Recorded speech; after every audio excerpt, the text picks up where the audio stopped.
चलिए, तो हम बात कर रहे हैं, देखिए ऑप्टिकल आइसोमेरिज्म में अब हमें वो वाले केसेस हैंडल करना है जिसमें एसिमेट्रिक कार्बन नहीं होता है। ठीक, यस सर। तो पहला तो है केस ऑफ अलीन। अगर याद हो तो अलीन का केस हमने कहाँ डिटेल में डिस्कस किया था? अलीन वाला केस हमने जियोमेट्रिकल में डिस्कस किया था। और अगर याद हो तो मैंने क्या डिस्कस किया था कि अगर अलीन में carbon carbon continuous carbon carbon double bond अगर इवन नंबर है और लास्ट वाले कार्बन से जो ग्रुप अटैच है वो अलग अलग है, इवन नंबर है तो वो क्या शो करते हैं? ऑप्टिकल। और अगर ऑड नंबर होते हैं तो वो क्या शो करते हैं? जियोमेट्रिकल। इवन नंबर में क्या होता है, जो लास्ट कार्बन है, लास्ट कार्बन एक दूसरे के परपेंडिकुलर होते हैं। ये हमने ओवरलैपिंग से इस चीज को समझा था, याद आ गया? Yes sir. पक्का? हाँ सर। कंडीशन ध्यान रखना है, इवन नंबर पाई बॉन्ड हो और टर्मिनल कार्बन पर एक ग्रुप अलग अलग हो, एक जैसे ग्रुप्स अलग अलग होने चाहिए। नहीं होना चाहिए। तो इसमें कोई किरल कार्बन नहीं है, लेकिन फिर भी क्या है फिर भी क्या है? किरल सेंटर है। किरल सेंटर है मतलब है ऑप्टिकल आइसोमेरिज्म शो करेगा। तो कितने मिलेंगे कंपाउंड? अगर इस तरीके से एक सेंटर है तो टोटल 2 आइसोमर मिलेंगे। जैसे इसमें देखिए पहला वाला और दूसरा वाला, इसमें जो टर्मिनल कार्बन ये वाले कार्बन एक दूसरे परपेंडिकुलर हैं, तो इसकी इमेज एग्जैक्ट ऐसी बनेगी। दोनों क्या रहेंगे? एक दूसरे के एनेंशियोमर रहेंगे, यानी टोटल 2 आइसोमर मिलेंगे। राइट? हाँ सर। क्लियर? अब Aleen with odd pi bond, odd pi bond का याद आ गया? क्या देखा था ऑड पाई बॉन्ड में? जियोमेट्रिकल, है ना? Yes sir. अगर इवन नंबर हो तो ऑप्टिकल, ऑप्टिकल। ऑड नंबर हो तो जियोमेट्रिकल। देखिए यहाँ पर 3 कंटिन्यूअस पाई बॉन्ड है और ध्यान देना है टर्मिनल कार्बन पर जो ग्रुप्स हैं वो अलग अलग होना चाहिए। अलग अलग है। तो ये जो लास्ट वाले जो कार्बन है दोनों क्या होते हैं? Same plane. सेम प्लेन में होते कि नहीं होते हैं? हाँ। Same plane. तो ये शो करेगा जियोमेट्रिकल आइसोमर। तो ये दोनों जियोमेट्रिकल आइसोमर है, जिसमें पहले में ए सेम साइड है और यहाँ पर ए अपोजिट साइड है। Yes sir. ठीक है, तो ये बात हम डिस्कस कर चुके हैं। दूसरी तरीके, इसी तरीके से हमने स्पाइरल में भी देखा था जियोमेट्रिकल में। स्पाइरल में बिल्कुल सेम कंडीशन है कि इवन नंबर रिंग है कि ऑड नंबर रिंग है। अब मुझे बता, इवन नंबर रिंग होगी तो क्या होगा? इवन नंबर रिंग होगी तो क्या होगा? बोलो। इवन नंबर रिंग होंगी तो क्या होगा? इवन नंबर में हो जाएगा ऑप्टिकल, ऑड नंबर में हो जाएगा जियोमेट्रिकल। जियोमेट्रिकल। कंडीशन वही है। क्या कंडीशन है? कि लास्ट कार्बन अलग अलग होने चाहिए। देखो जैसे यहाँ पर कितनी रिंग है? एक रिंग, एक, 2 रिंग है। 2। तो ए वाली रिंग पहली रिंग और Even। दूसरे नंबर की रिंग परपेंडिकुलर है। Yes sir. क्लियर? ये परपेंडिकुलर है तो ये ऑप्टिकल शो करेगा। लेकिन अगर 3 रिंग होगी, 1 2 जियोमेट्रिकल। रिंग तो आपस में जब कंटिन्यूस परपेंडिकुलर होगी, पहली और दूसरी परपेंडिकुलर, हाँ सर। दूसरी और तीसरी परपेंडिकुलर, मतलब पहली और तीसरी क्या रहेगी? Same plane. Perpendicular same plane पर। पहली और तीसरी सेम प्लेन में हो गई। तो ये जियोमेट्रिकल शो करेगा, ये ऑप्टिकल शो करेगा। हाँ, अब अगर यहाँ पर ए बी की बजाय अगर मैं सिमिलर ग्रुप ले लूं तो क्या शो करेगा? नहीं करेगा। नहीं करेगा। तो टर्मिनल कार्बन पर वो ग्रुप सिमिलर नहीं होने चाहिए। Yes sir. Clear? Yes sir. अब अगर दोनों को मिक्स कर दें, यानी अलीन को और स्पाइरो को अगर हम मिक्स कर दें तो फिर क्या होगा? वो कहलागा साइक्लो अल्काइलिडीन।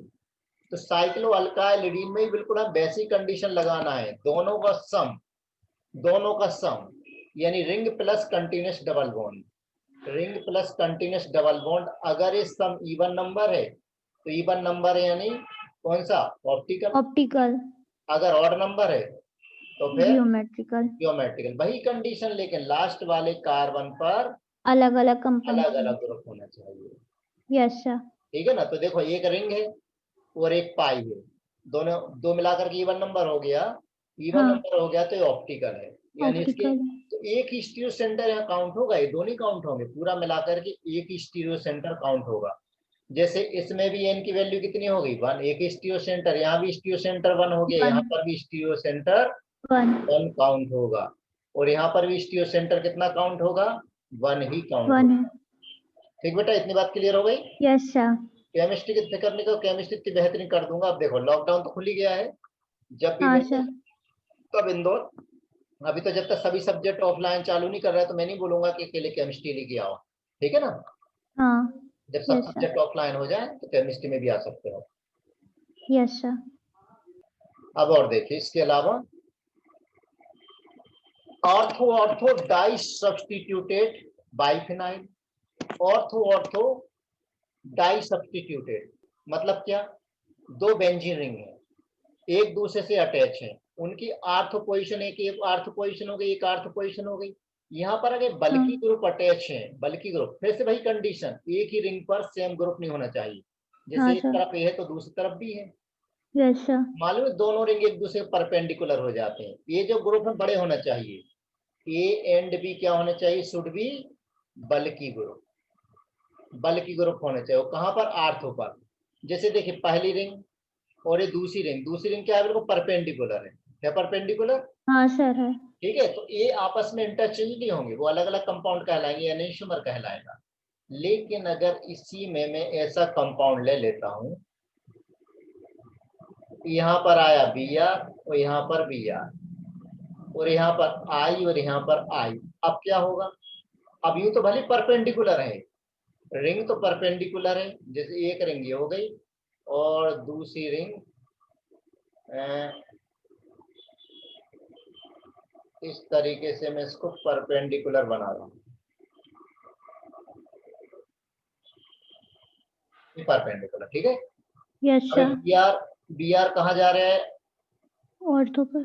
दूर दूर, और ये कहाँ है, बी आर हमारी तरफ है। हम्म। अब बताइए इसमें प्लेन और सिमेट्री है कि नहीं है, नहीं है। क्यों नहीं है, नीचे। सोचो। अरे भाई ये वाला जो प्लेन है ना, इस प्लेन से कट कर दो, कट करो तो बीचों बीच से कट जाएगा ये, हाँ। हाँ सर। कटेगा ना। तो हाँ इसे सर। प्लेन ऑफ सिमेट्री है, प्लेन ऑफ सिमेट्री अगर प्रेजेंट है तो ये ऑप्टिकल नहीं होगा, भले रिंग परपेंडिकुलर, अच्छा ठीक है। ठीक है।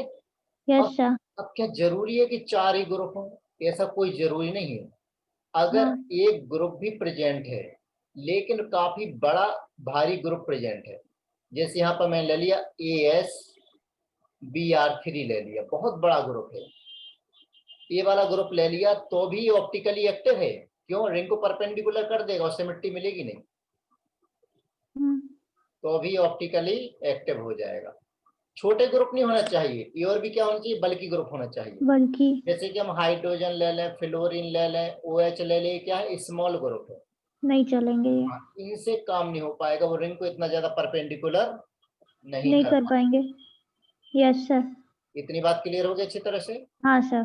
ठीक। तो इसमें भी किरल कार्बन यानी किरल सेंटर तो नहीं है, लेकिन स्टीरियो सेंटर एक ही काउंट होगा। Yes sir. अब अभी तक जैसे हमने देखा कि केरल कार्बन कार्बन की बात की थी हमने, अब केरल दूसरे एटम भी होते हैं, वो तो खैर हम देख ही चुके थे, केरल दूसरे एटम भी होते हैं। अब दूसरे एटम कौन से, जैसे कि नाइट्रोजन हो गया, फास्फोरस हो गया, सल्फर हो गया, ये देखिए नाइट्रोजन 4 वैलेंसी है, चारों अलग अलग ग्रुप है, केरल है। Yes sir. फास्फोरस भी केरल हो गया, सिलिकॉन में केरल। 4 अलग है, सल्फर में 4 अलग हो गए, एक लोन पेयर भी काउंट हो जाएगी, जर्मेनियम में 4 हाँ अलग सर। है। तो ये केरल सेंटर तो है लेकिन केरल कार्बन नहीं है, लेकिन केरल सेंटर में जरूर काउंट होगा, ठीक। अब यस सर। एक होता है अमीन इन्वर्जन। अब अमीन इन्वर्जन क्या है उसको देख लेते हैं, कि जैसे हमने देखा था केरल सेंटर के लिए sp3 एटम होना चाहिए और 4 वैलेंसी क्या होनी चाहिए, डिफरेंट होना चाहिए, डिफरेंट डिफरेंट। ठीक है। नाइट्रोजन हाँ के लिए सर। हमने केरल सेंटर देखा था, तब अमीन का केस ले रहा हूं। अमीन, अमीन में देखिए, जैसे इसे बोलते हैं अमीन इन्वर्जन या इसे बोलते हैं फिलिपिन और अम्ब्रेला फिलिपिन।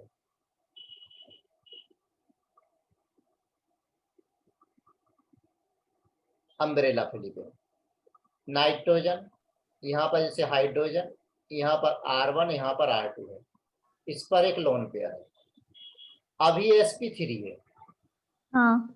ठीक है ना। Yes sir. लेकिन ये तुरंत ही किस में कन्वर्ट हो जाएगा, इन R1 R2 और H, और लोन पेयर इस ऑर्बिटल में हो गया, अभी sp2 हो गया, तुरंत sp2 में कन्वर्ट हो जाएगा, और एक इसमें Yes, कन्वर्ट हो sir. जाएगा फिर वापस, ये बिल्कुल उल्टा, n यहाँ H, यहाँ R1 और यहाँ R2, ये sp3 हो गया। sp3.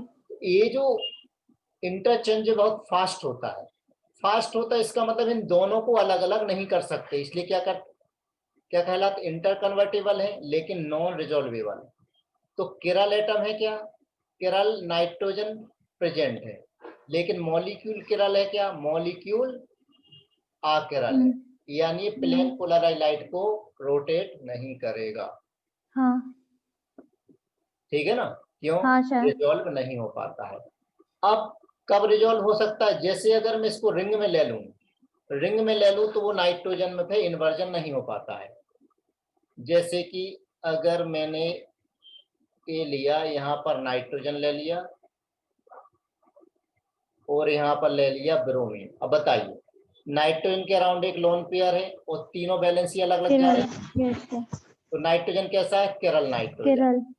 किरल नाइट्रोजन भी है और किरल मॉलिक्यूल भी है। किरल मॉलिक्यूल क्यों है, क्योंकि लोन पेयर ब्रिजहेड कार्बन पर है, because Yes, sir. Lone pair do not undergo फिलिपिंग।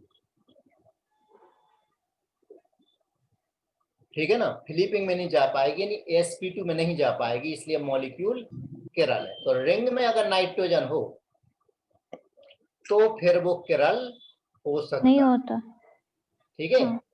तो नाइट्रोजन सॉल्ट, हाँ अगर नाइट्रोजन सॉल्ट है, नाइट्रोजन सॉल्ट है, इसका मतलब लोन पेयर अगर है ही नहीं तो फिर अमीन इन्वर्जन का कोई मतलब ही नहीं, जब लोन पेयर ही नहीं है तो इन्वर्जन उसमें होगा नहीं, इन्वर्जन होगा नहीं तो वो रिजॉल्वेबल हो नहीं होगा. जाएगा। जैसे कि ये वाला एग्जांपल देख लो, ये तो रिंग में है, तो मैंने पहले बताया कि रिंग में अगर नाइट्रोजन है, ये रिंग में नाइट्रोजन है तो ये किरल है। अब ये लोन पेयर अमीन इन्वर्जन में नहीं जा पाएगी, तो nitrogen salt and cyclic amines will not undergo amine inversion.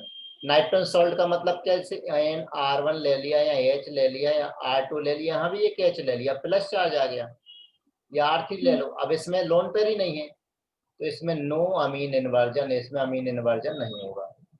ठीक है. Yes, sir. Clear, Yes, sir. ये बात क्लियर हो गई। Yes, sir. अब दूसरा देख लें, और एग्जांपल देखें इसके।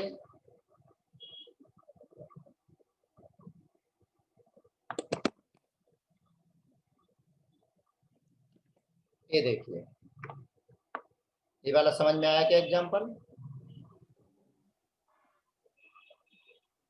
सर लोन पेयर प्रेजेंट है. अब उसमें क्या नहीं है, बोलो, किरल नहीं है किरल नहीं है। ठीक है, तो इसलिए क्या यहाँ बात से. कर रही है, अगली लोन पेयर रेजोनेंस में नहीं, लोन पेयर किरल नहीं का मतलब क्या, नाइट्रोजन. अरे अबे लोन, अबे किरल हो गया ना, ये मॉलिक्यूल रिजॉल्वेबल है क्योंकि इसकी लोन पेयर रेजोनेंस में नहीं जाए, लोन पेयर इन्वर्जन में नहीं जाएगी। तो ये कैसा है, ऑप्टिकल, ये भी एक्टिव, ऑप्टिकली एक्टिव मतलब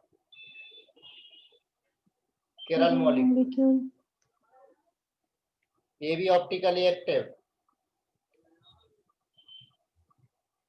means किरल molecule. किरल molecule. Yes sir. ठीक है, इसमें तो लोन पेयर ही नहीं है, हाँ. उसका कोई मीनिंग ही नहीं है। हाँ. अब आते हैं हम calculation of number of stereo isomer. Stereo isomer को हमें कैलकुलेट करना, तो यहीं पे एक टर्म और हम देखने वाले हैं, सूडो किरल सेंटर। ठीक है, सूडो किरल सेंटर। अब स्टीरियो सेंटर का मतलब क्या, यहाँ ध्यान देना कि स्टीरियो सेंटर में जियोमेट्रिकल सेंटर, स्टीरियो सेंटर में जियोमेट्रिकल और किरल सेंटर दोनों काउंट हो जाते हैं, हाँ यस ना? सर। मैंने बोला स्टीरियो सेंटर, तो स्टीरियो सेंटर में सेंटर ड्यू टू जियोमेट्रिकल और सेंटर ड्यू टू ऑप्टिकल दोनों ही काउंट हो जाते हैं। Okay sir. अगर आपने सिर्फ ऑप्टिकल सेंटर बोला तो वो स्टीरियो सेंटर नहीं हो सकता। इसका यस मतलब ये सर। हो गया कि जितने भी स्टीरियो सेंटर हैं वो ऑप्टिकल सेंटर भी हैं, हाँ, सारे स्टीरियो सेंटर जियोमेट्रिकल ऑप्टिकल भी। सेंटर भी हैं। क्या सारे ऑप्टिकल सेंटर पूरे स्टीरियो सेंटर हैं? नहीं। क्योंकि उसमें जियोमेट्रिकल भी आ गया। Yes sir. एक तो होता है सूडो किरल सेंटर, एक डेफिनेशन और है। सूडो किरल सेंटर का मतलब ये हो गया कि जैसे हमने एक कार्बन ले लिया, थर्ड नंबर का कार्बन देखो, अब थर्ड यस नंबर सर। के कार्बन से ऊपर के ग्रुप और ये नीचे का ग्रुप दोनों बिल्कुल एक जैसे हैं, हाँ। है एक जैसे। हाँ सर। अब एक जैसे तो अगर हम इसकी नेमिंग करें, या तो नेमिंग आर आर आएगी या एस एस आएगी या आर एस आएगी। Yes sir. तो अगर हमने इसकी नेमिंग की तो मान लीजिए किरल कार्बन है, हाइड्रोजन है और यहाँ पर OH है, और यहाँ पर COH, CH और OH और CH3। इस तरह से यहाँ पर CH, OH और CH3 ग्रुप सेम है, लेकिन ये आर और ये वाला भी आर है। Yes sir. ये वाला क्या कहलाएगा हमारा? सूडो किरल। ये क्या कहलाएगा? सूडो किरल। सूडो किरल। ठीक है, यस सर। ये बात समझ में आई क्या? Yes sir. मतलब अब दोनों के दोनों क्योंकि सेम है। क्योंकि दोनों सेम हो गए तो अभी किरल नहीं है, अभी कहलाएगा pseudo किरल। Yes sir. Yes sir. अब अगर यस कर लें तो फिर वो किरल बन जाएगा, फिर किरल में कन्वर्ट हो जाएगा। इसी तरीके जैसे मैंने यहाँ H ले लिया, यहाँ पर OH ले लिया। अब यहाँ पर एक कार्बन है और CH, डबल बॉन्ड C, ये H और यहाँ CH3 है। इस तरह से यहाँ पर जो ग्रुप अटैच है वो ग्रुप तो सेम अटैच है, बस स्टीरियो केमिस्ट्री उनकी अलग अलग है। तो ये भी किरल कार्बन हो गया। क्यों? Yes sir. ये कंपाउंड हो गया Z, ये हो गया Z, तो ये भी क्या कहलाएगा? सूडो। सीडो। सूडो किरल कहलाएगा। दोनों तरफ दो ग्रुप डिफरेंट और दो ग्रुप सेम है। Yes sir. सूडो किरल कंडीशन फिर से क्लियर है कि दो ग्रुप तो डिफरेंट है, दो ग्रुप दो ग्रुप सेम हो गए। सेम है। लेकिन अब अगर इफ ये Z ले लें और ये वाला ले लें हम E, तो क्या बन जाएगा? वो किरल बन जाएगा। किरल यानी किरल था नहीं, अब किरल बन गया। बन गया। ये कहलाते हैं सूडो किरल। Yes sir. सूडो किरल में दोनों तरफ सेम ग्रुप होने चाहिए तो ही वो सूडो किरल काउंट होगा, अदरवाइज नहीं। नहीं करते। Yes sir. अब नंबर ऑफ स्टीरियो आइसोमर्स हमें कैलकुलेट करना है। तो नंबर ऑफ स्टीरियो आइसोमर में देखिए फार्मूला, जैसे कि हमने जियोमेट्रिकल आइसोमर्स में फार्मूले देखे थे वैसे ही हम इस ऑप्टिकल में भी देखेंगे। तो स्टीरियो आइसोमर में जो यहाँ पर n लेने वाले हैं उसी में ऑप्टिकल भी काउंट हो जाता है, उसी में जियोमेट्रिकल भी काउंट हो जाता है। Yes sir. पहला क्या है? Compound with dissimilar ends. अगर डिसिमिलर एंड्स है तो टोटल स्टीरियो सेंटर कितने, टोटल स्टीरियो आइसोमर्स कितने होंगे? 2 to the power n। n क्या है यहाँ पर? Number of stereo centre. Yes sir. अगर सिमिलर एंड्स है वो इवन स्टीरियो सेंटर है तो ये वाला फार्मूला, हाँ सर, ये तो देखा है। ठीक है ना। और हाँ। सिमिलर एंड्स है लेकिन ऑड स्टीरियो सेंटर है तो ये वाला फार्मूला।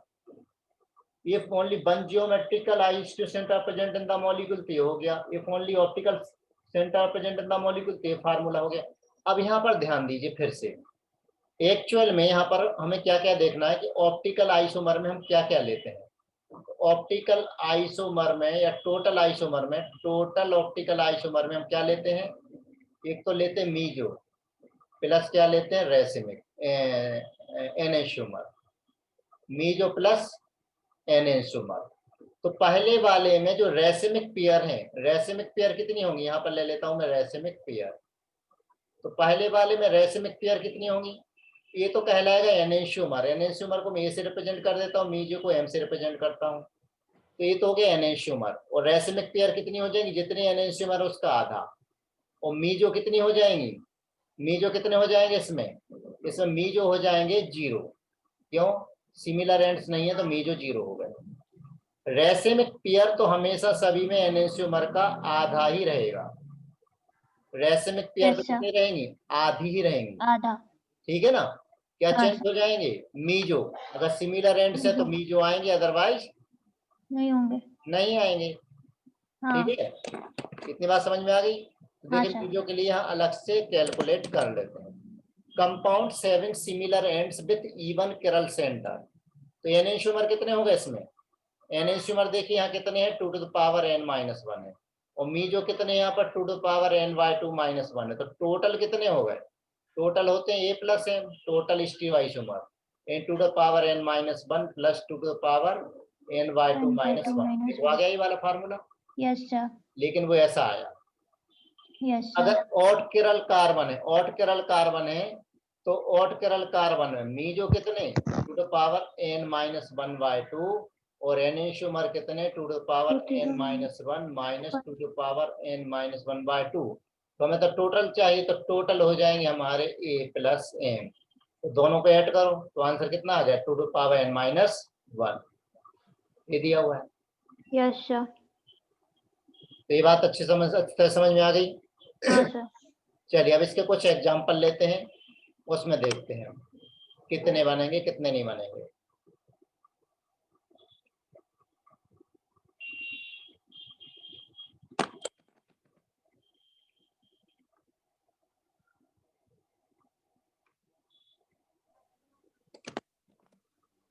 ये देखिए मॉलिक्यूल विथ, इसमें देखिए सिमेट्री है क्या मॉलिक्यूल में, नहीं है, क्योंकि यहाँ पर अलग अलग सिमिलर एंड है। तो एक जियोमेट्रिकल आइसोमर की वजह से स्टीरियो सेंटर है, तो एन की वैल्यू कितनी है यहाँ पर 2 है, एन की वैल्यू 2 है, तो आइसोमर कितने हो गए 2 to the power 2, 2 यानी 4 हो 4। जाएंगे। 4 हो जाएंगे। Yes sir. कैसे होंगे, दोनों डबल बॉन्ड सिस या दोनों ट्रांस दो ट्रांस पहला सिस ट्रांस सिस दूसरा और ट्रांस, या ट्रांस पहला सिस। ट्रांस दूसरा सिस। अगले वाले में देखिए, अब यहाँ पर क्या सिमेट्री हो रही है, यस सिमेट्री हो सर। रही नहीं हो रही है, तो एन हाँ की सर। वैल्यू तो 2 ही रहेगी, 2 रहेगी, 2। लेकिन जी आई हाँ। कितने हो जाएंगे 3 हो जाएंगे, यस सिमेट्री सर। का एंड है। याद आ गया। हाँ सर। तो ये वाली कंडीशन तो हम सब देख चुके हैं। अब ये वाले में हाँ। देखिए, डी वाले को देखिए, डी वाले में इसके कितने टोटल स्टीरियो आइसोमर्स होंगे, कैलकुलेट कर सकते हो, कितने किरल सेंटर लेंगे। किरल सेंटर तो इसमें 3 हो जाएंगे ना, स्टार लगे हुए हैं, हाँ। बीच वाला सूडो किरल हो गया।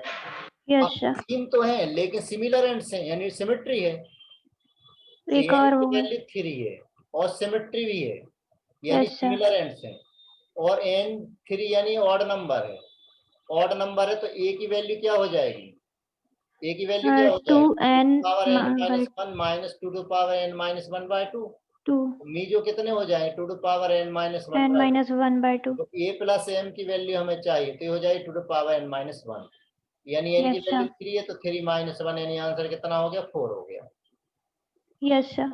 अब देखो 4 कैसे बनाए, देखो इसमें OH इधर है, लेफ्ट में है, इसकी इमेज बन गई, बाकी OH यहाँ राइट में है, तो ये दोनों तो हो गए एनेंशियोमर। अब ये वाले दोनों कौन से मीजो हैं, 2 मीजो हैं, क्यों, क्योंकि यहाँ से प्लेन ऑफ सिमेट्री है और यहाँ से हाँ। प्लेन ऑफ सिमेट्री है, ये 2 हाँ मीजो हो सर। गए। और मीजो ऑप्टिकली एक्टिव नहीं होते। नहीं है। क्या ये बात समझ में आ गई यस सर। अच्छी तरह। Yes sir. अगला एग्जांपल ले लेते हैं, चलिए अगला example,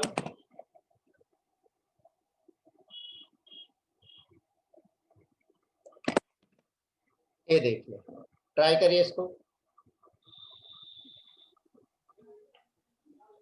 2 किरल carbon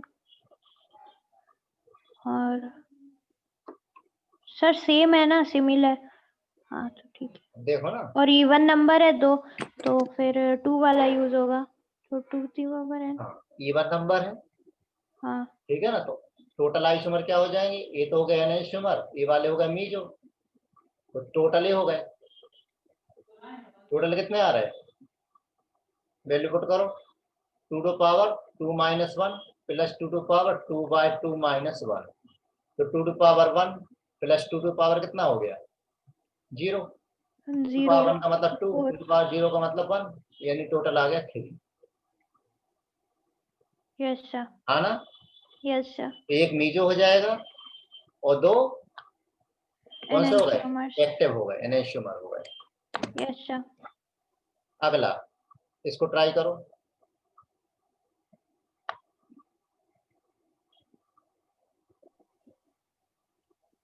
sir different ends पर तो डिफरेंट सिमिलर नहीं है, सिमिलर नहीं है। बना लोगे, हाँ सर, बना लेंगे। आगे बढ़े। Yes sir. अब ये वाली कंडीशन देखो, स्टार्टिंग मटेरियल कैसा है, आकेरल है, प्रोडक्ट केरल है, तो रेसिमे मिक्सचर मिलेगा 2 एनेंशियोमर का। जैसे इसका एग्जांपल देखना, CH3 HC डबल बॉन्ड हो, इसकी रिएक्शन मैंने HCN के साथ कराना है, H पर प्लस रहेगा, CN पर माइनस रहेगा। रिएक्शन का फंडा सिंपल सा होता है कि नेगेटिव कहाँ जाएगा, पॉजिटिव के पास। इलेक्ट्रोनेगेटिविटी ऑक्सीजन की ज्यादा, तो ऑक्सीजन इलेक्ट्रॉन को अपनी तरफ अट्रैक्ट कर लेगा, तो नेगेटिव कहाँ पर अटैक कर देगा, इस कार्बन पर अटैक कर देगा। जैसे कार्बन पर अटैक करेगा तो अभी एक किरल था नहीं, अब ऑक्सीजन पर माइनस आएगा तो वहां पर H आ गया और यहाँ पर CN जुड़ गया, यस सर। ये प्रोकिरल, जबकि ये क्या बन गया, किरल बन गया। अब जब CN अटैक करेगा तो ये तो मालूम प्लेनर है, प्रोकिरल तो प्लेनर है, तो CN कहीं से भी अटैक कर सकता है, ऊपर से भी और नीचे से अटैक कर सकता है। तो ये जो एक किरल कार्बन है, इसमें किरल कार्बन, तो एक ही मिलेगा, प्लस इसका एक एनेंशियोमर भी मिलेगा, मिलेगा नहीं मिलेगा। Yes sir. यानी फाइनल जो मिक्सचर मिलेगा वो कैसा रहेगा, रेसिमिक मिक्सचर रहेगा। Yes sir. यहाँ तक कोई दिक्कत नहीं होनी चाहिए। हाँ सर। अच्छा ठीक है, और जो मैं DPP भेजी थी वो हो गई, नहीं सर, अभी पूरी नहीं। उतनी हो जानी चाहिए, क्योंकि आगे की DPP में देने वाला हूँ जियोमेट्रिकल और ऑप्टिकल की। Okay, yes sir. तो अब हम बात करते हैं अगली आइसोमेरिज्म में, कौन सा है, कंफर्मेशन। कन्फर्मेशन क्या है, कन्फर्मेशन कार्बन कार्बन बॉन्ड के अराउंड किसी मॉलिक्यूल के रोटेशन की वजह से कन्फर्मेशन मिलते हैं, कन्फर्मेशन।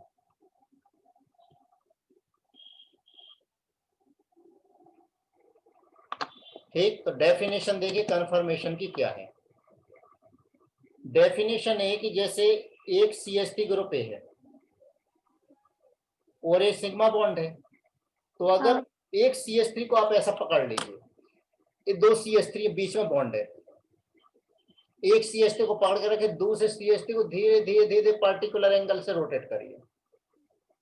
Yes sir. रोटेट करने पर इस कार्बन कार्बन बॉन्ड के अराउंड जो डिफरेंट स्पेशियल अरेंजमेंट मिलेंगी उसे हम क्या कहते हैं, कन्फर्मर। वो चेंज होता जाएगा ना डिस्टेंस, तो एंगल चेंज होता जाएगा, और इसे हम इस फिनोमेना को कहते हैं हम कन्फर्मेशन। तो ऐसी कितनी इमेज, कितने अरेंजमेंट मिलेंगी, इनफाइनाइट अरेंजमेंट मिलेंगी। क्लियर। Yes sir. तो कन्फर्मेशन डेफिनेशन क्या समझ में आई, different arrangement of atoms that can be converted into one another by rotation about single bond called conformation। definition देखो, क्लियर है। Yes sir. ये डेफिनेशन हो गई। अब जो कन्फर्मर्स, कन्फर्मेशन तो फिनोमेनो है, तो कन्फर्मर क्या है, जो डिफरेंट हमें क्या मिल रहे हैं, अरेंजमेंट मिल रही है। क्लियर है। तो हम क्या कहते हैं, कन्फर्मर कहते हैं, उन्हीं को हम रोटामर भी बोलते हैं।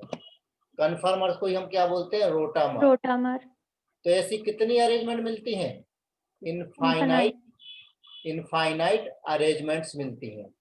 क्यों भाई, पता नहीं आप कितने एंगल से रोटेट कर रहे हैं। Yes sir. ठीक है ना। तो जितने भी डिफरेंट कन्फर्मर्स हैं करेस्पॉन्डिंग टू एनर्जी मिनिमा, वही क्या कहलाते हैं, out of different conformations corresponding to energy minima called conformers. तो इतना क्लियर हो गया कि कन्फर्मेशन किस वजह से अराइज होती है, carbon Yes, carbon sir. Sigma bond के रोटेशन से, इसलिए हमें रोटेशनल आइसोमर या कन्फर्मेशनल आइसोमर्स भी बोलते हैं। हाँ सर। ठीक है ना। अब हाँ सर। कन्फर्मेशनल एनर्जी क्या है, एक कन्फर्मर को दूसरे कन्फर्मर में कन्वर्ट करने के लिए जो भी एनर्जी बैरियर हो वो कहलाएगा conformational conformation energy. Energy, right. तो yes sir. Rotational energy barrier, जैसे सपोज कीजिए कि यहाँ से एक कन्फर्मर आए, दूसरा, ये पहला कन्फर्मर है, दूसरा कन्फर्मर है, तो यहाँ से यहाँ तक का जो बैरियर है वो कहलाएगी एनर्जी बैरियर या कन्फर्मेशनल एनर्जी वाली टर्म भी क्लियर हो गई। अब यस जैसे सर। हमने स्टीरियो आइसोमर्स देखे थे कि दो टाइप के होते हैं, कॉन्फ़िगरेशनल और कन्फर्मेशनल। अब कॉन्फ़िगरेशनल और कन्फर्मेशनल में फर्क क्या है, कॉन्फ़िगरेशनल का मतलब ये है कि वहां पर relative position change, orientation change हो रहा है, तो यहाँ कार्बन कार्बन बॉन्ड के अराउंड रोटेशन चेंज हो रहा है।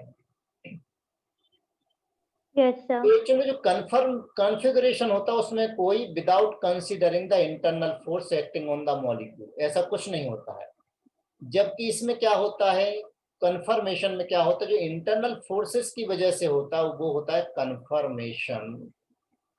कॉन्फ़िगरेशन को हम सेपरेट कर सकते हैं, कन्फर्मेशन को हम सेपरेट नहीं कर सकते हैं।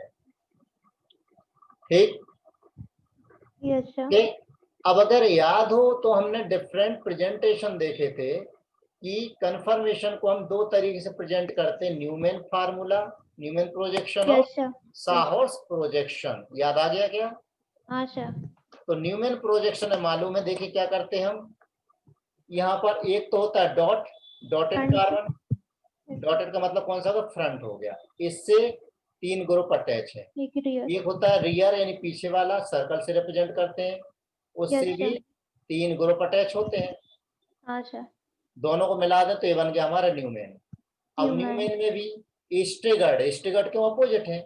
साहॉर्स Yes, में sir. क्या करते हैं, साहॉर्स में हमने सिलेंट लाइन ली, एक बॉन्ड यहाँ आ गया तो दूसरा बिल्कुल अपोजिट जा रहा है। Opposite. ठीक है ना, एक इधर गया तो ये इधर आया, ये इधर आया तो ये इधर आया, ये क्या Staggered. कहलाता है, स्टेगर्ड। तो ये Yes, वाला sir. फ्रंट है और ये वाला रियर है। तो जो डॉटेड देख रहा है डॉटेड फ्रंट है और सर्कल वाला रियर है, Rear. बैक कार्बन है। ये बात हम पहले भी कर चुके हैं, याद आ गया? हाँ सर। ठीक है ना। अब एक होता है डाइहेड्रल एंगल। डाइहेड्रल एंगल का मतलब क्या होता है, टर्मिनोलॉजी है, बहुत ज्यादा इसमें कुछ भी नहीं है। तो डाइहेड्रल एंगल को भी देख लीजिए। अब डाइहेड्रल एंगल यानी जैसे एक तो आपका ये वाला कार्बन हो गया रियर कार्बन, उससे अटैच ग्रुप हो गया, ये सॉरी फ्रंट वाले कार्बन के अटैच ग्रुप, और रियर कार्बन वाले ग्रुप ये वाले हो गए। तो फ्रंट कार्बन और रियर कार्बन उन दोनों के बीच के ग्रुप के बीच का जो एंगल है उस एंगल को हम कहते हैं डाइहेड्रल एंगल। तो डाइहेड्रल एंगल मतलब CX और CY के बीच का एंगल जो XCCY प्लेन में हो वो कहलाता है डाइहेड्रल एंगल। एंगल। ठीक है ना। Yes sir. अब यहाँ पर जो कन्फर्मर मिलते हैं, मेनली तीन कन्फर्मर मिलते हैं। कौन कौन से मिलते हैं? मेनली तीन, स्टेगर्ड, एक्लिप्स्ड और स्क्यू। स्टेगर्ड, एक्लिप्स्ड और स्क्यू, तीन टाइप के यहाँ पर हमें कन्फर्मर देखने को मिलते हैं। स्टेगर्ड और एक्लिप्स तो आपने देख ही लिया है। Yes sir. ठीक है ना। जैसे Yes, sir. स्टेगर्ड में क्या है, बिल्कुल देखिए अपोजिट है ग्रुप, अपोजिट होते हैं। रियर वाले। एक्लिप्स में एक दूसरे के बिल्कुल बीच सेम में, जगह पर होते हैं। राइट। और Yes, sir. स्क्यू में क्या होता है, इनके बीच के जितने भी फॉर्म है वो स्क्यू कहलाते हैं, इनके बीच में जो भी फॉर्म आ जाएंगे।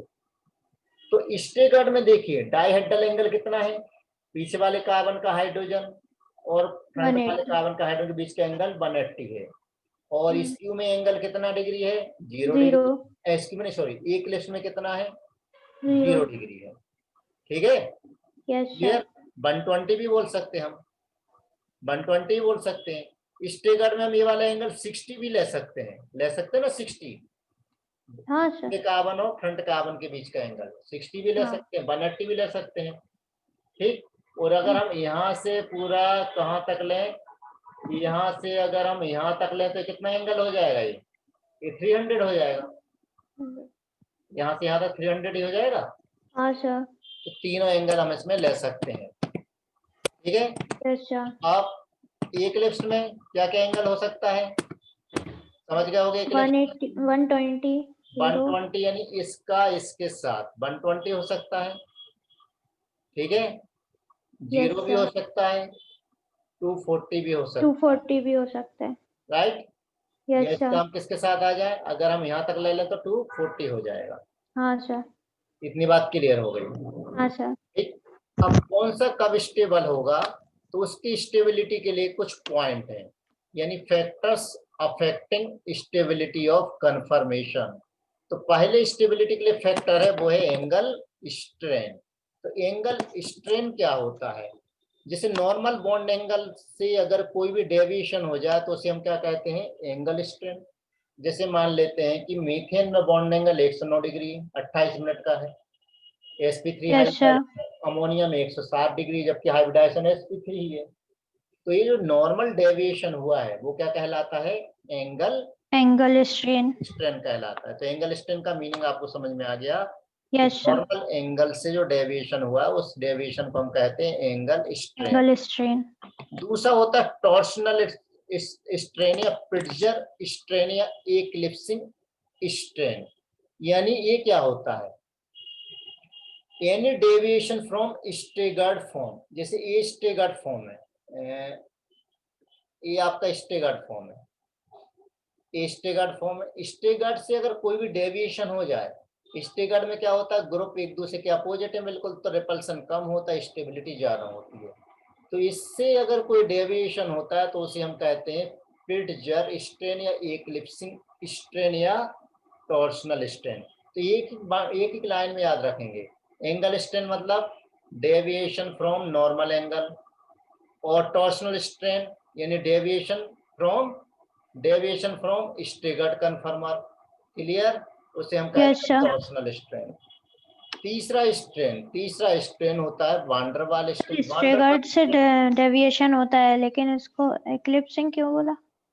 क्योंकि एक लिफ्ट मतलब पास पास आने लग गया ना कहीं, इसलिए एक्लिप्सिंग बोलते हैं उसको। अब यहाँ देखिए, तीसरा होता है वांडरवाल स्ट्रेन, यानी ये जो दो ग्रुप हैं, ये पड़ोस पड़ोस के ग्रुप, इनमें आपस में रिपल्सन होता है ग्रुप की वजह से, या बॉन्ड, इसकी जो वांडरवाल रेडियाई इसकी वांडरवाल रेडियाई वो पास पास में होने की वजह से इनको जो रिपेल करते हैं, तो उसे हम कहते हैं वांडरवाल स्ट्रेन। तीन टाइप के यस स्ट्रेन सर। हम यहाँ पर देखिए, एंगल स्ट्रेन, टॉर्शनल स्ट्रेन और वांडरवाल टॉर्सनल, स्ट्रेन। तो angle van der Waals. Strain deviation from normal bond angle, और टॉर्शनल स्ट्रेन का मतलब हो गया deviation from staggered configuration. Form, और वांडरवाल का मतलब due to repulsion between the groups. ठीक है ना, यस सर। अटैच, तो उसे हम कहते हैं वांडरवाल स्ट्रेन। ठीक है ना, तो हाँ चलिए सर। सबसे पहले हम बात करते हैं conformation analysis of ethane. Ethane में कन्फर्मेशन किस टाइप का होता है उसकी बात कर लेते हैं। तो ईथेन का फार्मूला है मालूम ही है, C2H6 होता है। ईथेन में C2H6 होता है, ठीक है ना। अब C2H6 होता है, यहाँ देखिए ईथेन को C और C, यहाँ पर इस कार्बन से 3 हाइड्रोजन, यहाँ भी इस कार्बन से 3 हाइड्रोजन है। तो एक यस काम सर। करते हैं, इसमें एक कार्बन तो ये हो गया और दूसरा कार्बन ये हो गया। तो फ्रंट कार्बन से अगर 3 हाइड्रोजन अटैच है, 1 2 और 3, और रियर कार्बन से 3 हाइड्रोजन अटैच है। अब अगर मैं इसको 60 डिग्री से रोटेट कर देता हूँ, तो 60 से रोटेट कर दूं, किसको, पीछे वाले को रोटेट कर रहा हूँ मान लीजिए, 60 से रोटेट करूंगा, तो मुझे बताइए फ्रंट वाले को तो हमने रोटेट नहीं किया, ऐसे कैसे रहेंगे। इक्लिप्स बन 60 से जाएगी। रोटेट किया तो ये वाला जो एच वो कहाँ जाएगा, डार्क वाला पीछे वाले के इधर आ ऊपर आ जाएगा, जाएगा। हाँ। इस पे से आ जाएंगी, हम्म। ये कहलाएगा एक लिस्ट हो गया। फिर यस 60 सर। से आप रोटेट कर दीजिए, तो 60 से फिर से रोटेट करोगे तो तो फिर एक स्टेगर्ड बन जाएगा। फिर से स्टेगर्ड, क्योंकि सारे हाइड्रोजन एक जैसे हैं। ये वाला आगे। Hydrogen yes sir. अब उधर से उठ करके इधर आ गया। यानी दो ही टाइप के यहाँ पर हो सकते हैं, तो मेन तो 2 हैं, मैक्सिमम कितने हो सकते हैं? इनफाइनाइट। Yes sir. ठीक है ना? तो ओके, यस सर। इतनी बात क्लियर हो गई? हाँ सर। तो इसमें कन्फर्मर कितने हो सकते हैं? यूं तो इनफाइनाइट हो सकते हैं, और यूं देखा जाए तो एक स्टेगार्ड हो गया और एक इक्लिप्स्ड हो गया और बीच के हो गए स्क्यू। स्क्यू। ठीक है ना? अब स्क्यू में सर कितना भी एंगल हो कितने भी सकता हो है ना? सकते हैं, कितने भी हो सकते हैं। तो हाँ। जब एक स्टेगार्ड को अगर मैं एक लिस्ट में कन्वर्ट करना है तो उसके लिए एक एनर्जी बैरियर होता है। वो एनर्जी बैरियर क्या कहलाता है? वो energy barrier confirmation energy barrier कहलाएगा। ठीक है? यस कहलाएगा सर। नहीं कहलाएगा? अब देखिए यहाँ पर देखिए, एक स्टेगार्ड को अगर मुझे एक लिस्ट में कन्वर्ट करना है तो यहाँ देखिए, जैसे यहाँ पर लिया मैंने, बाय एक्सेस पर लिया पोटेंशियल एनर्जी और एक्स एक्सेस पर मैं एंगल ऑफ रोटेशन ले रहा हूँ, यस बाय सर। एक्सेस पर ले रहा हूँ पोटेंशियल एनर्जी। अभी 0 पर है और मैंने कहाँ से स्टार्ट किया? एक लिस्ट से मान लीजिए स्टार्ट किया। जब मैंने उसको 60 डिग्री से रोटेट किया, यहाँ पर 60 डिग्री, तो क्या बन गया? स्टेगार्ड बन गया। स्टेगर्ड। फिर रोटेट किया तो क्या बन गया? एक लिस्ट बन गया। फिर रोटेट इक्लिप्स। किया, स्टेगार्ड बन गया। स्टेगर्ड। ठीक है? पूरे 360 एंगल में 360 डिग्री तक इस तरह से मिल गया। तो एक हाँ। लिस्ट को, स्टेगार्ड को अगर हमें एक लिस्ट में कन्वर्ट करना है तो देखिए कितनी एनर्जी उसके पास एक्स्ट्रा है। इक्लिप्स के पास 12.5 किलोजूल एनर्जी है, राइट? इतनी यस सर। एनर्जी उसके पास है, एनर्जी बैरियर कहलाती है। तो क्या हम स्टेगर और इक्लिप्स दोनों को अलग अलग कर सकते हैं? बिल्कुल रूम टेम्परेचर पर अलग अलग नहीं कर सकते। क्यों? क्योंकि एनर्जी बैरियर इतना कम है कि रूम टेम्परेचर पर भी ये इतनी एनर्जी इनको अवेलेबल हो जाती है, इसलिए हम इनको बिल्कुल भी रूम टेम्परेचर पर अलग अलग नहीं कर सकते हैं। ओके, सेपरेट नहीं कर ओके। सकते हैं, एक दूसरे में बहुत ही फास्ट क्या होते रहते हैं? इंटरचेंज होते रहते हैं। अब मुझे बताइए, पोटेंशियल एनर्जी का जो ऑर्डर है वो किसका ज्यादा? पोटेंशियल एनर्जी इक्लिप्स की पोटेंशियल एनर्जी ज्यादा है और स्टेगार्ड की पोटेंशियल एनर्जी कम है। और केमिस्ट्री में हम पढ़ चुके हैं, स्टेबिलिटी किस पर डिपेंड करती है? पोटेंशियल एनर्जी के इनवर्सली प्रोपोर्शनल। हाँ सर। वो यहाँ स्टेगर्ड की पर क्या तो? स्टेबिलिटी स्टेगार्ड की ज्यादा हो जाएगी और इक्लिप्स की स्टेबिलिटी कम हो जाएगी। Okay, yes sir. Van der Waals strain अगर देखें तो वान डेर वाल यानी जितने भी स्ट्रेन जितने ज्यादा होंगे, स्टेबिलिटी क्या होती जाएगी? उतनी ही कम होती जाएगी। ये बात क्लियर हुई? Yes sir. अब नेक्स्ट ले लेते हैं हम कन्फर्मेशनल एनालिसिस ऑफ ब्यूटेन, उसका एग्जांपल ले लेते हैं। तो ब्यूटेन में हमें क्या करना? कुछ नहीं करना है। जो ईथेन के जो 2 हाइड्रोजन हैं, उन 2 हाइड्रोजन को हटा करके वहां पर हमें क्या लगा देना है? कार्बन CH3 लगा देना है। देखिए, यस सर।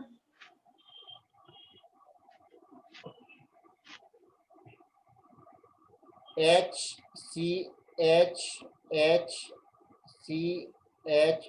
और H, ये क्या ईथेन है? अब हाँ। अगर यहाँ पर मैं CH3 कर दूं तो क्या बन गया? N butane. ठीक है? Yes sir. अब एन ब्यूटेन बना तो ये नंबर 1 हो गया, नंबर 2 हो गया, नंबर 3 हो गया, नंबर 4 हो गया। अब किसके अलोंग मुझे रोटेशन चाहिए? जैसे अलोंग C1 और C2 और C2 के बीच में हमें रोटेशन चाहिए, तो C1 से 3 वैलेंसी हमने लिख ली, C2 से भी 3 वैलेंसी लिखो, 2 हाइड्रोजन होगा, ये क्या हो गया? यहाँ से C2H5 हो गया, हाँ ना? Yes sir. अब इसके हम डिफरेंट कन्फर्मर बनाएंगे। तो एक कार्बन से तो 3 हाइड्रोजन अटैच है, एक हाइड्रोजन, दूसरा हाइड्रोजन और तीसरा हाइड्रोजन, और दूसरे कार्बन से 2 तो तो हाइड्रोजन हाइड्रोजन है और एक C2H5 आ जाए। C2H5। तो ये तो एक टाइप का तो ये हो गया। दूसरे टाइप का अगर हम इसको 60 डिग्री से रोटेट करते हैं, 60 डिग्री से रोटेट करते हैं पीछे वाले को, इक्लिप्स बन जाएगा। एक लिस्ट फुल्ली एक लिस्ट नहीं बनेगा। क्यों? क्योंकि एक H है तो दूसरा C2H5 है, ये कहलाएगा पार्शियली एक लिस्ट। ये भी स्टेगार्ड, हम फुल्ली स्टेगार्ड तो नहीं बोल सकते हैं, फिर भी चल जाएगा। और ये हो गया एक यस सर। लिस्ट। ओके, 2 ही यस सर। मिलेंगे, मैक्सिमम 2 ही मिलेंगे। अब सर दूसरा, वैसे इनको स्क्यू बोल सकते हैं ना, यदि हाँ, स्टेगर्ड और इक्लिप्स? बिल्कुल बिल्कुल बिल्कुल। अब यस दूसरा सर। Along C2C3 bond. अब आपको क्वेश्चन में देखना पड़ेगा किस बॉन्ड के एलोंग रोटेशन किया है। जब C2C3 बॉन्ड की बात करें तो सेकंड नंबर कार्बन से 2 हाइड्रोजन और एक मिथाइल ग्रुप अटैच है, और थर्ड नंबर के कार्बन से भी 2 हाइड्रोजन और एक मिथाइल ग्रुप अटैच है, आना। Yes sir. अब इसको हम रोटेट करते हैं। चलिए तो रोटेट करते हैं, तो रोटेट कैसे करें उसको देखिए, उसको देखिए। अब जैसे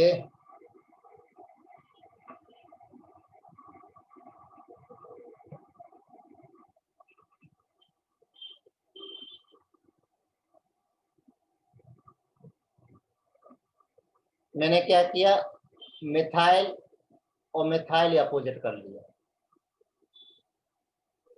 ये यस सर। कहलाता है एक्चुअल में एंटीफॉर्म, मतलब कंप्लीट स्टेगर्ड है, तो इसके लिए अलग से नाम दिया गया एंटीफॉर्म।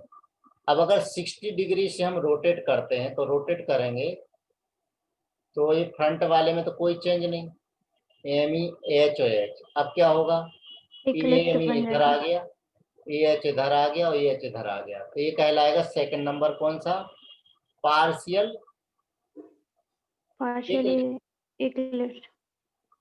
फिर 60 डिग्री से रोटेट करिए, 60 से रोटेट करेंगे। सर ये कंप्लीटली स्टेगर्ड हो रहा है और पार्शियली इक्लिप्स्ड, ऐसा क्यों? हाँ हाँ। अब इसमें देखिए तो एम ई आ गया अपना इधर और एच और एच। अब ये कौन सा कहलाएगा थर्ड नंबर का, skew. Staggered. Skew skew staggered इसलिए नहीं बोलेंगे, कंप्लीट स्टेगर्ड नहीं है ना, तो इनके बीच की कोई भी सर कंडीशन ये फर्स्ट वाला भी कंप्लीटली स्टेगर्ड नहीं होगा ना? कंप्लीट, क्योंकि अपोजिट है ना सिमिलर ग्रुप। ठीक है। अब इसमें देखिए, अब इसमें एम ई एच और एच, अब ये एम ई इधर आ गया और ये एच और ये वाला एच, ये क्या बन गया, फुल्ली एक्लिप्स्ड। Yes sir. ये हो गया फुल्ली एक्लिप्स्ड। फिर 60 से रोटेट करो, फिर 60 से रोटेट करेंगे, एम ई एच एच, एक एम ई इधर आ गया, तो स्क्यू। एच और एच, स्क्यू बन गया। Yes sir. फिर 60 से रोटेट करिए, क्या मिलेगा, तो पार्शियली एंटी। एक्लिप्स्ड। फिर 60 से रोटेट करिए तो एंटी। Yes sir. इतनी बात क्लियर हो गई। Yes sir. अब इसमें अगर हम ध्यान से देखें, थर्ड और फिफ्थ को देखें, थर्ड एंड फिफ्थ ऐसा ही लगे दोनों एक दूसरे के मिरर इमेज है, तो ये कहलाते yes sir. Conformational enantiomer, conformational enantiomer. और जैसे अगर हम थर्ड ले लें और फर्स्ट ले लें, तो दोनों एक दूसरे की इमेज नहीं है, तो ये कहलाएगा डाइस्टीरियोमर, कन्फर्मेशनल डाइस्टीरियोमर, सॉरी कन्फर्मेशनल वर्ड जोड़ना पड़ेगा, कन्फर्मेशनल डाइस्टीरियोमर। डाइस्टीरियोमर। ठीक है, यस ये सर। बात क्लियर हो गई। Yes sir. तो आपको क्वेश्चन में ध्यान देना है कि किस बॉन्ड के अलोंग रोटेशन पूछा गया है, ठीक है। हाँ सर। हाँ सर। चलिए चाहो तो देखिए प्रिंटेड फॉर्म में, देखिए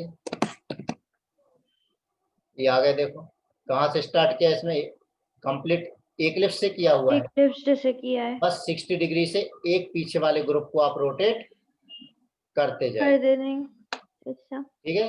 अब हाँ सर। एनर्जी जो प्रोफाइल है, इसकी एनर्जी प्रोफाइल देखिए, सबसे ज्यादा एनर्जी किसकी रहेगी इसमें, सबसे ज्यादा एनर्जी किसकी रहने वाली है, जिसमें रिपल्सन सबसे ज्यादा होगा।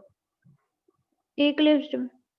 अरे क्या हो गया, स्क्रीन जिसमें बैक। जिसमें रिपल्सन सबसे ज्यादा होगा, तो यस रिपल्सन सर। सबसे ज्यादा किसमें होगा, सबसे ज्यादा जिसका एंगल छोटा होगा। एंगल जिसका सबसे ज्यादा छोटा होगा। एंगल सबसे ज्यादा छोटा होगा मतलब, डायहेड्रल मतलब।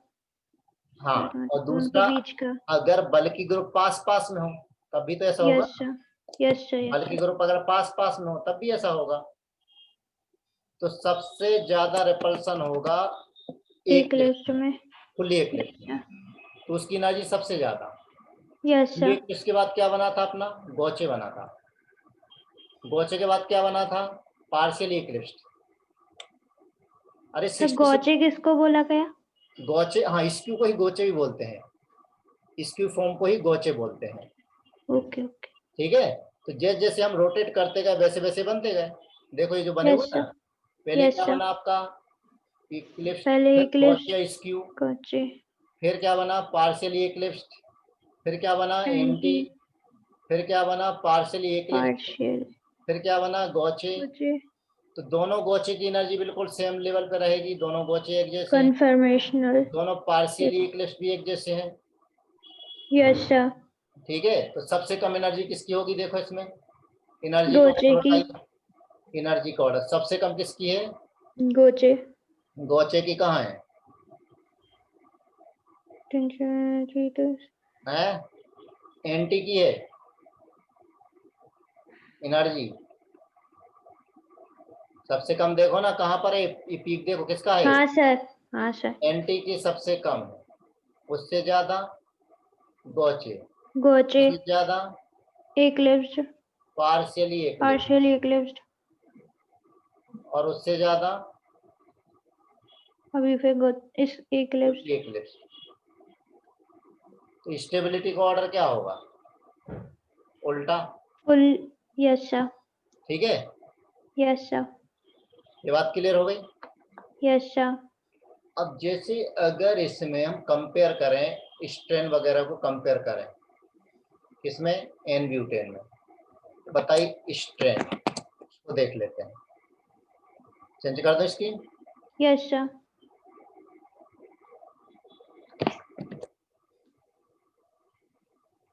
ये देखिए एंटी वाले में डायहेड्रल एंगल 180 था, पार्स हाँ। के क्रेस्ट 120, गोचे में हाँ सर। 60 और फुल्ली में 0।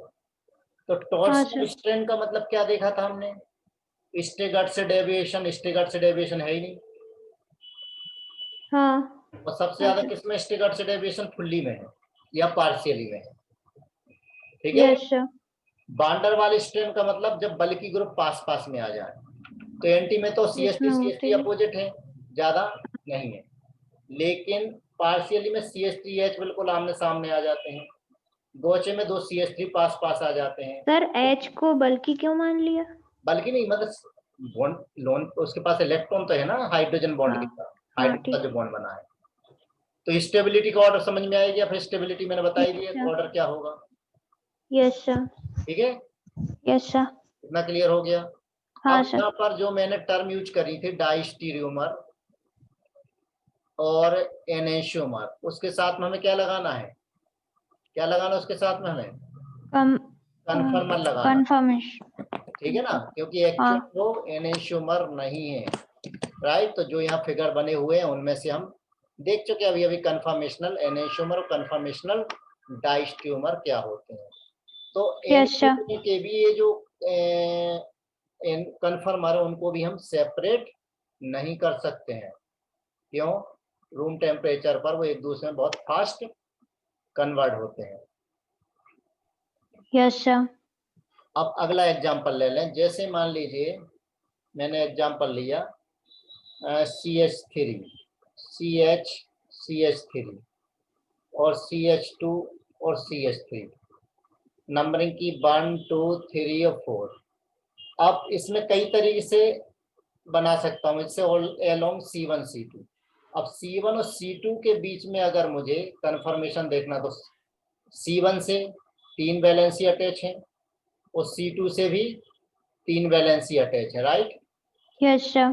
तो कितने मिलेंगे, इससे 3, एक हाइड्रोजन, दूसरा हाइड्रोजन, तीसरा हाइड्रोजन, तीसरा हाइड्रोजन, इससे भी 3, एक CH3H, CH3 और एक हेड CH, आप बना सकते हो, C2H।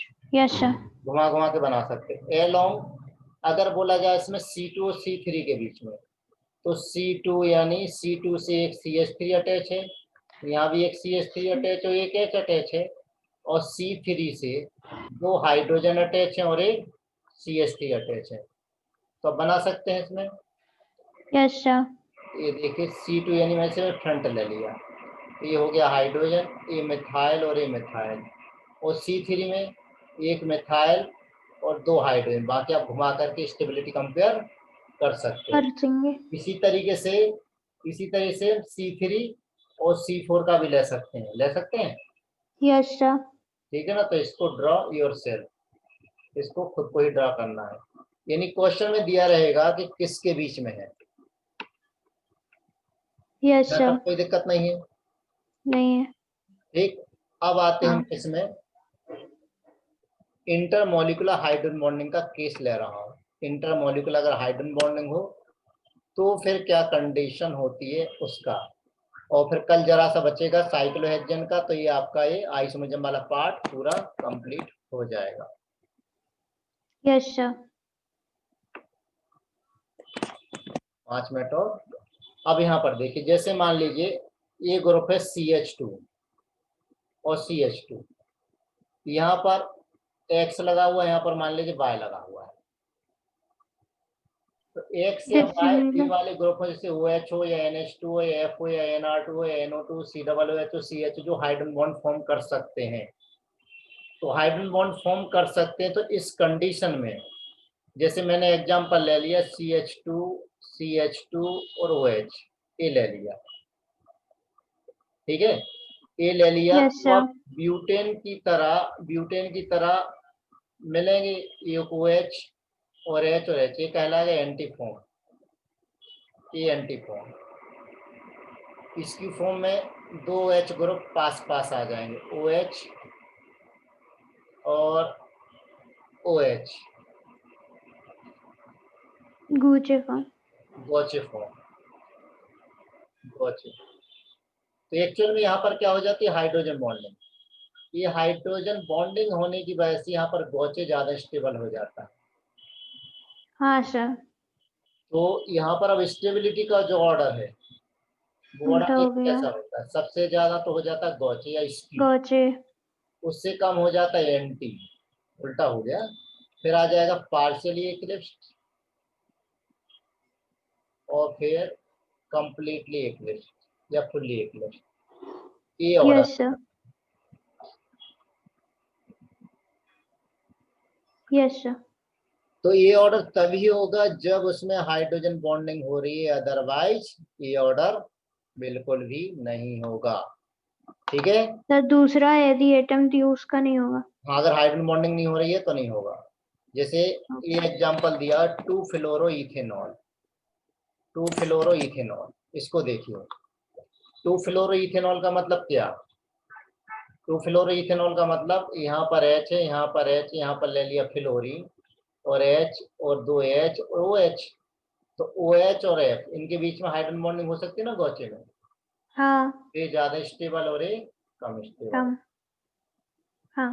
ठीक है, हाँ सर। तो जैसे अगर मैंने एग्जांपल लिया, सपोज कीजिए CH2 सक्सीनिक एसिड है, ये COOH और COOH, अगर मैंने यहाँ पर रखा pH इक्वल टू 1, मतलब एसिडिक है, यस सर। pH 1 रखा और यहाँ रखा pH 10, तो दोनों में कन्फर्मर बनाना हमें कौन सा ज्यादा स्टेबल है।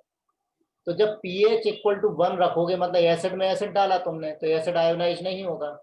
जब एसिड आयोनाइज नहीं होगा तो इस फॉर्म में एग्जिस्ट करेगा, H को बाहर नहीं निकालेगा, तो इसमें हाइड्रोजन हाँ बॉन्डिंग सर। हो जाएगी। तो हाइड्रोजन बॉन्डिंग हो जाएगी तो ऑर्डर क्या हो जाएगा, गोचे ज्यादा हो जाएगा और गौचे। एंटी कम स्टेबल होगा। लेकिन जब तुम इसमें बेस डालोगे तो ये प्रोटॉन बाहर निकल के आयोनाइज हो गया।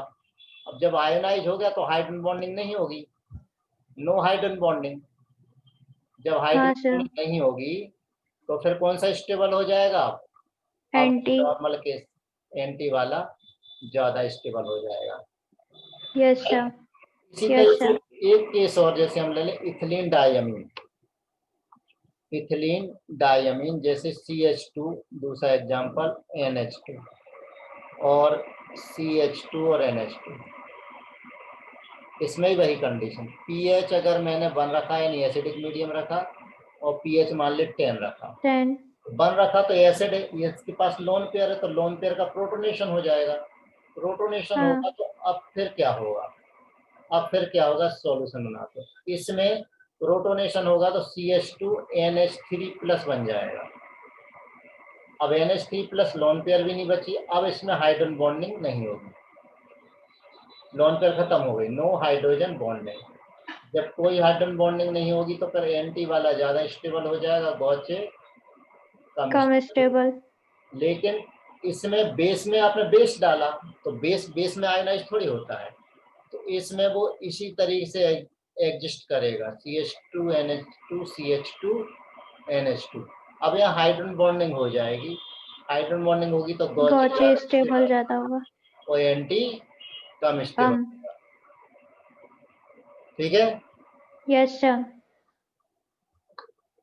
क्लियर। चलिए एक हाँ क्वेश्चन सर। ले लीजिए और जल्दी से बताइएगा इसका आंसर क्या होगा।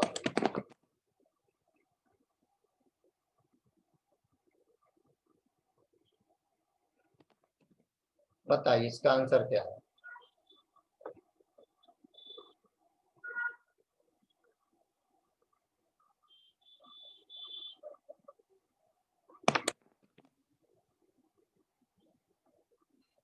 क्या इसमें हाइड्रोजन बॉन्डिंग की कंडीशन लग रही है?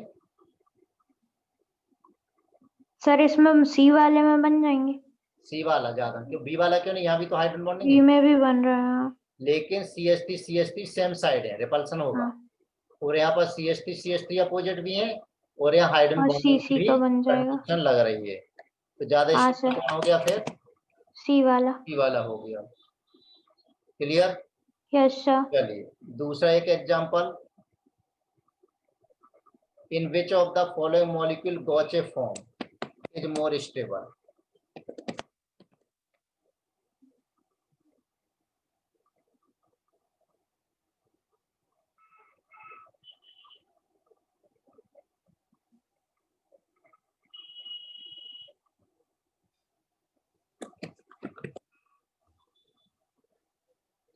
तुम्हें सबके फार्मूले बनाने पड़ेंगे। Yes sir. 2 अमीनो एथेनॉल यानी NH2 और CH2 सर CH2। सी वाला ही होगा ना इसका भी। यहाँ भी हाइड्रोजन बॉन्डिंग हो सकती है। 2 नाइट्रो इथेनॉल, ये भी हाइड्रोजन बॉन्डिंग, NO2 और OH में हाइड्रोजन बॉन्डिंग होती है। 2 hydroxy propanoic acid, 3 hydroxy propanoic acid, यहाँ पर भी हाइड्रोजन बॉन्डिंग होगी। 3 हाइड्रोक्सी प्रोपेनल, है ना? लेकिन सर ये सब फंक्शनल ग्रुप बड़े बड़े हैं तो इनमें अरे तो बड़े बड़े ग्रुप। हाइड्रोजन बॉन्डिंग तो हो रही ना इनके बीच में, इंट्रामोलिकुलर हाइड्रोजन बॉन्डिंग। हाँ हो तो तो रही है। आंसर हाँ सभी। सर सभी हो जाएंगे। ठीक है। क्लियर। Yes sir. इतना अच्छे समझ में आ गया। Yes sir. चलिए तो कंफर्मेशन अपना कल क्लोज होने वाला है, कल हम पढ़ेंगे कौन सा, साइक्लोहेक्सेन। ओके। Yes sir.